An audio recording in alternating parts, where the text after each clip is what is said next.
ఇక ముగింపుకు వస్తూ 2-3 ముఖ్యమైనటువంటి విషయాలు చెబుతున్నాడు విదురుడు మనకి. కలికాలంలో ఇలాంటి వాళ్ళు ఉంటారు కాబట్టి మన మనస్తత్వాలు మోసం చేయకుండా మనం ఉండాలండి, కానీ మోసగింపబడకుండా కూడా జాగ్రత్త పడాలి. నేను ఎవరిని మోసం చేయలేదు, కానీ నన్నే అందరూ మోసం చేసి అది నీ దోషమే, సవరించుకోవాలి. దాని ద్వారా సానుభూతి సంపాదిద్దామని చూడద్దు. మోసగింపబడకుండా చూసుకోవాలి. అంటే ఎలా ఉండాలి? యస్మిన్ యథావర్తతేయో మనుష్య తస్మిన్ తథావర్తితవ్యం సధర్మక మాయాచారో మాయయా వారణీయక సాధ్వాచార సాధునా ప్రత్యుపేయక. కలియుగంలో ఎప్పుడూ ధర్మం ఏమిటంటే మనం మోసానికి లోను కాకుండా ఉండాలి అంటే ఎదుటి వాళ్ళని మన పట్ల ఏం మాట్లాడుతున్నారో ఏం చేస్తున్నారో ఎప్పుడూ ఒక కన్నేసి ఉంచాలి. ఎవరిని పూర్తిగా నమ్మద్దు. నమ్మాను అని చెప్పేవాడిని కూడా సగమే నమ్మమన్నారు. నిన్ను పూర్తిగా నమ్మానయా, నీ మీదే ఆధారపడ్డానయా అని చెప్పాలి, కానీ ఒక కన్నేయాలి. సంస్థల్లో, ముఖ్యంగా వ్యాపార సంస్థలు నడిపే వాళ్ళందరికీ ఇది చాలా ఉపయోగిస్తుంది. ఒక కన్ను వేయవలసింది. ఆయన దగ్గర మాత్రం నువ్వు లేనిదే ఆఫీసు లేదయ్యా అని చెప్పాలి, కానీ ఒక కన్ను వేయాలి. ఎందుకంటే ఈ నువ్వు లేనిదే ఆఫీసు లేదన్న మాట వల్ల ఆయన సక్రమంగా పనిచేస్తాడు అనుకుంటాం, పెత్తనం చేసేస్తాడు. వేరే ఈయనకేం తెలియదులే అనుకుంటాడు. ఆయన వేరే రకంగా మొదలెట్టేస్తారు. అవసరమైతే ఇందులోంచి కొంతమంది లాక్కెళ్ళిపోయి వేరే సంస్థ పెట్టేస్తారు. అసలు పెట్టి వాళ్ళు చాలామంది చూస్తున్నాం. మరి ఈ మోసం జరగకుండా ఉండాలంటే నువ్వే జాగ్రత్త పడాలి. ఎవరి యందు ఎలా ఉండాలో అలా ఉండాలి తప్ప అందరికీ ఒకటే సూత్రం కలియుగంలో పనికిరాదు. ఎందుకంటే మానవులందరూ అలా ఉండరు. ఏ యుగంలోనూ ఉండరు, ఇందులో మరీ ఎక్కువ. పైగా ఈ యుగంలో పగలు ఎలా ఉంటారో రాత్రి ఎలా ఉంటారో తెలియదు. ఎవరిని మంచివాడు అనడానికి లేదు, అలాగని చెడ్డవాడు అనడానికి లేదు. లోకమంతా చెడిపోయిందంటే మీరు గమనించండి. ఒక 10 ఏళ్లుగా గుళ్ళల్లో పూజలు పెరిగాయి, తీర్థయాత్రలు పెరిగాయి, పూజలు పెరిగాయి, అన్ని హారతులు పెరిగాయి. ఇలా ప్రవచనాలకు జనం రావడం కూడా విపరీతంగా పెరిగింది. కానీ ధర్మము నీతి పెరిగిందని చెప్పగలరా మీరు? మరి ఏం విచిత్రం అండి ఇది. గుళ్ళలో జనం విపరీతంగా పెడుతున్నారు, గుళ్ళు కొత్తగా కట్టేస్తున్నారు, పాత ఉండగా అభిషేకాలు చేసేస్తున్నారు. ఏ పండగ వదలట్లా. గ్రామదేవతల జాతరలు ఇదివరకు ఎవరు పట్టించుకోరు. ఇప్పుడు మొత్తం కనకదుర్గ జాతరలో జరుగుతున్నాయి. అన్నీ కూడా అన్నీ పెరిగాయి. మరి ధర్మం పెరిగిందంటే మద్యపానం విపరీతంగా పెరిగింది, పేకాట్లు విపరీతంగా పెరిగాయి. 2-3 రోజుల్లో త్వరలో విడుదల అన్ని జిల్లాల్లో కోడిపందాలు అవుతాయి. పైగా కోడిపందాలు గెలుతూ కూడా మళ్ళీ బాగా దువ్వి దేవుడా నన్ను గెలిపించాలి. కోడిపందం ఆడమే తప్పు కదా, దేవుడు గెలిపించడం వీటి అర్థం లేనమాట. అలాగే ఉంటుంది మన ప్రవృత్తి. వీడు పేకాట మాండవు, పేక మాత్రం దేవుడికి చూపిస్తాడు. ఇది విచిత్రమైన ప్రవృత్తి అండి. మనం చెప్పరా ఇందాక పాలు పోసేది పాలన నీళ్లు పోసేస్తారు, అందండాలు పెడతారు. అదే ప్రవృత్తి. అందుకని ఇలా ఉంటారు కాబట్టి మనం ఎలా ఉండాలి? మాయాచారో మాయయా వారణీయక. నిన్ను ఎవడైనా మోసం చేస్తాడో అని తెలిస్తే ఓ కన్నేసి ఉంచి వాడిని నువ్వు ముందే మోసం చేయమన్నాడు. ఖచ్చితంగా అది తప్పు కాదని చెప్పాడు. మన జేబులోంచి ఎవడైనా 500 రూపాయల నోటు కొట్టేస్తాడని మనకు తెలిసిందనుకోండి, మనం కాస్త జాగ్రత్తగా ఉండి వాడి జేబులోంచి 500 నోట్లు 4 కొట్టేయాలి. కొట్టేసి వాడిని పిలిచి నీకు కావాల్సింది 500 కదా, 500 తీసుకో అని మిగిలిన 1500 మనం ఉంచుకోవాలి. ఈ కలియుగం ఇంతే. నువ్వు కొట్టేసావు కదా, నేనే ఇచ్చాను కదా, తీసుకో. వాడి జేబులోవే వాడికి తెలియదు. వాడు తర్వాత చూసుకుంటే వాడి జేబులో 2000 పోయి ఉంటాయి. మరి అంతేనమ్మా వెళ్ళరా అని చెప్పాలి. అంతేగాని మనం అలా వదిలేసుకుని నేను వాడిని నమ్మాను వాడు కొట్టేశాడు నమ్మలేను అనడంలోనే ఉందమ్మా ఇది. భార్యని భర్తని భార్య నమ్మలేని రోజులమ్మా ఇవి. బయట వాళ్ళని ఎలా నమ్ముతారో అర్థం లేకుండా. అందుకని ఎలా ఉండాలో అలా నేర్చుకోండి అన్నాడు ఖచ్చితంగా. ఇంకొక మాట చెబుతున్నాడు. వెలది జూదంబు పానంబు వేట పలుకు బ్రెల్లదనము దండంపు పరుషదనము సొమ్ము నిష్ప్రయోజనముగ వమ్ము సేత అనేడు సప్తవ్యసనముల చనదు తగుల. మనిషి ఆరోగ్యంగా ఆనందంగా ఉండాలి అంటే 7 దురభ్యాసాలు లేకుండా చూసుకోండి అన్నాడు. ఇందులో కోడిపందాలు కూడా వస్తాయి. వినకపోయినా మీ ఇష్టం, చెప్పడం నా ధర్మం, వినకపోతే మీ కర్మం, నేనేం చేయను. వెలది స్త్రీ వ్యసనం ఇప్పటికీ ఉంది. పేపర్లో మీరు జిల్లా ఎడిషన్ తిరగేస్తే అక్రమ సంబంధం కారణంగా హత్య, ప్రియుడితో కలిసి భర్త హత్య. ఈ మధ్య వినిపిస్తున్న శుభవార్తలు ఇవే. ప్రియుడితో కలిసి భర్త హత్య, ప్రియురాలతో కలిసి భార్య హత్య, పిల్లలు అనాథలయ్యారు. అక్రమ సంబంధం కారణంగా హత్య, అనుమానం కారణంగా భార్య పీక పిసికిన భర్త. ఇదేనండి వెలది స్త్రీ వ్యసనం. ఇంట్లో భార్య ఉంటుంది, వీడికి ఆవిడ నచ్చదు. 10 ఏళ్ళు అయిపోయింది కదా, అరిగిపోయింది మనిషి. ఇప్పుడు కొత్తగా కరిగించేవాడు ఒకడు కావాలి ఇక్కడ. కానీ విచిత్రం ఏంటంటే వీడు ఎవరి వ్యామోహంలో అక్కడ 20 ఏళ్ళు అరిగిపోయిందని వ్యామోహంలో వీడు పడతాడు ఇక్కడ. ఇది ఏమిటో అర్థం కాదు. అంటే వేరేది ఏదో మనకి బాగుంది, పొరుగింటి పుల్లకే రుచి, ఆడాయింతే మొగాయింతే. అలాగే పేకాట. ఇక తూర్పుగోదావరి జిల్లా పశ్చిమ గోదావరిలో పేకాట గురించి ఎంత తక్కువ మాట్లాడితే అంత మంచిది. మన కుల వృత్తి అది. అన్ని కులాలకి ఉన్న వృత్తి ఏంటంటే పేకాటే. ఏ కులానికి ఆ వృత్తులు ప్రత్యేకంగా ఉంటాయి. అన్ని కులాలకి బ్రాహ్మణులు సహా అందరికీ ఉండే ఏకైక వృత్తి పేకాట. నవశివాభ్యాం నవయౌవనాభ్యాం. ఈ పేకాట ఎంత దోషమో అందరికీ తెలుసు. పేకాట ఆడుతున్నట్టు ఒకడు వాడి కబురు వచ్చిందిరా, తండ్రి గారు పోయారయ్యా ఇంటికి రమ్మంటున్నారు అన్నట్ట. శవాన్ని ఇదాన్నే తీసుకొస్తారా, ఇక్కడ కలుస్తానులే మీరు మోసుకురండి అన్నట్ట. ఇది దాని దారుణమైన విషయం. అంత వ్యామోహంలో పడిపోతాడు మనిషి. అంచేతన పేకాట పనికిరాదు. వేట, జోదంబు, పానంబు, ఇక మద్యపానం సంగతి చెప్పక్కల్లా. ఇంకా ఎప్పటి నుంచో రాష్ట్రాన్ని దేశాన్ని కూడా పీడించేస్తుంది. నిషేధం కాదు, నియంత్రణ కూడా చేసే ఆలోచనలో నాయకులు లేరు. మనం కాపాడుకోవలసింది ఎవరు మనని కాపాడరు. వారు ఎంతైనా ధరలు తగ్గించనివ్వండి, పెంచనివ్వండి, ఏ బెల్ట్ షాపులు అన్నీ పెట్టుకోనండి సార్. మనం తాకకపోతే ఏమైనా అవుతుందా? మనం నియంత్రించుకోలేమా? వాళ్ళందరినీ మనం మార్చలేమండి. మనం మార్చుకోలేమా? మద్యపానం ధరలు పెంచినా తగ్గించినా, సినిమా టికెట్ల ధరలు 300 పెరిగినా నేను బాధపడాల. నేను చూసే సినిమాలు చాలా తక్కువ. అంటే వారు ధరలు తగ్గించనివ్వండి, పెంచనివ్వండి, వారి రాజకీయాల కోసం ఏమైనా చేసుకోనండి, మనకు అనవసరం. వారి కష్టాలు వారివి, మనం తాకుండా ఉంటే అయిపోయాయి. ఇక్కడ 1000 మంది ప్రజలు ఉన్నారు కదా, మేము తాగము అని ప్రతిజ్ఞ చేస్తూ చాలండి, ఈ 3 రోజులు నాకు ఇచ్చే కట్నం అదేనండి. ఆ అలవాటు ఉన్నవాళ్ళు ఎవరైనా ఉంటే ఎవరికి చెప్పదు. గుళ్ళోకి వెళ్ళి ప్రతిజ్ఞ చేసి మానేయండి చాలు. మీరు నాకు ఇచ్చేటువంటి గొప్ప ఆశీర్వాదం, గొప్ప శక్తి. ఆ ఒక్క వ్యసనం మానేస్తే అత్యాచారాలు లేవు, అనాచారాలు లేవు, భార్యను ఏడిపించుకు తిండాలు లేవు, కుటుంబ కలహాలు లేవు, ఆస్తి కలహాలు లేవు, అన్నీ బాగుంటాయి. 5,000 ఏళ్ళు కాదు 10,000 ఏళ్ళ నుంచి చెబుతూనే ఉన్నారు. మన మండలం ఇంకా పెంచుకుంటున్నాం. వేట జూదంబు పానంబు వెలది, జూదంబు పానంబు వేట పలుకు ప్రల్లధనము వేట. అదే కోడిపందాల్లోకి వస్తుంది. పూర్వం రాజులు జంతువులను వేటాడేవారు. ఎప్పుడు వేటాడేవారో తెలుసా?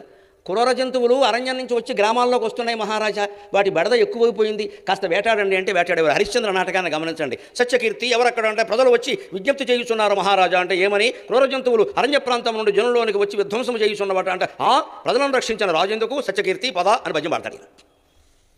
క్రూర జంతువులు పెరిగి అడవుల్లోంచి జనంలోకి వచ్చినప్పుడు రాజులు వెళ్ళి వాటి సంతతి తగ్గే విధంగా వేటాడేవారు. సంతతి పెరిగితే అదే ఇబ్బంది. మరొక్కడెప్పుడు రాజులు పనిగట్టుకుని వేటాడాలి. కొంతమంది సరదాగా వేటాడిన వాళ్ళు ఉన్నారు. దాన్ని దుర్వ్యసనంగానే చెప్పారు. వాళ్ళ విషయంలో కూడా సమర్థించలేదు మహర్షులు ఎవరు. అందుకే దుర్వ్యసనంలో వేట పెట్టాడు. ఇవాళ ఆలోచించండి, కోడిపందాలు వేట కాదా? వాటి బతుకులతో ఆడుకోవడానికి మనకెవడు ఇచ్చాడండి స్వేచ్ఛ? కోడి హక్కుల సంఘాలు లేవు, మానవ హక్కుల సంఘాలు ఉంటాయి. వాటిని పందాల్లో పెడతారా? పొట్టేడు పందాల్లో పెడతారా? వాడి తల పగిలే వరకు, వాడి కత్తులు వాటికి పీక తీసేసే వరకు ఆగుతారా? పైగా ఆ కోడి చచ్చిపోయిన తర్వాత పందెం కోడిని ఎగబడి తినడమా? దాని రేట్ ఎక్కువ. మీకు ఇన్ని వివరాలు ఎలా తెలుసు అనకండి, పత్రికల్లో చదివా.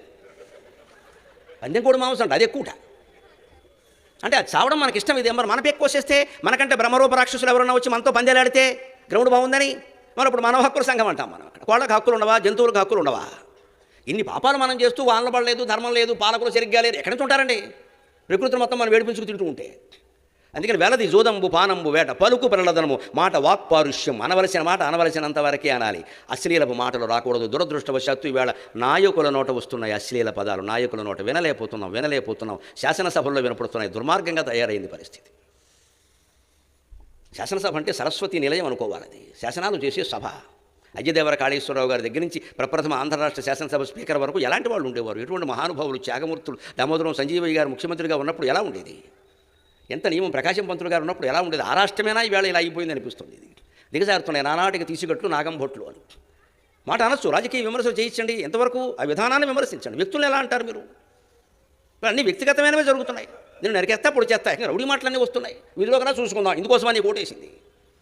పలుకు ప్రళ్ళదనం. అలాగే దండంపు పరుషధనము. శిక్షలు విధించవచ్చు, దండించవచ్చు, కానీ అతి కఠినంగా ఉండకూడదు. అవి ఇవాళకి కూడా బలహీన వర్గాల వారు ఏదైనా తప్పు చేస్తే కాస్త అగ్రవర్ణాల వాళ్ళు బలవంతులు పట్టుకుని అనేక రకాల శిక్షలు వేసేస్తున్నారు. చెల్లుతోంది కదా అని చెప్పేసి తర్వాత శిక్ష అనుభవించద్దా? జైలుకి వెళ్ళొద్దా?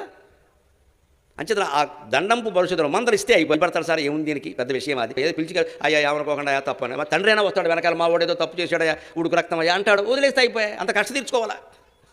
ఇంకొక మాట అన్ని కుటుంబాలకి ఉపయోగపడేది. సొమ్ము నిష్ప్రయోజనముగా వమ్ముచేత.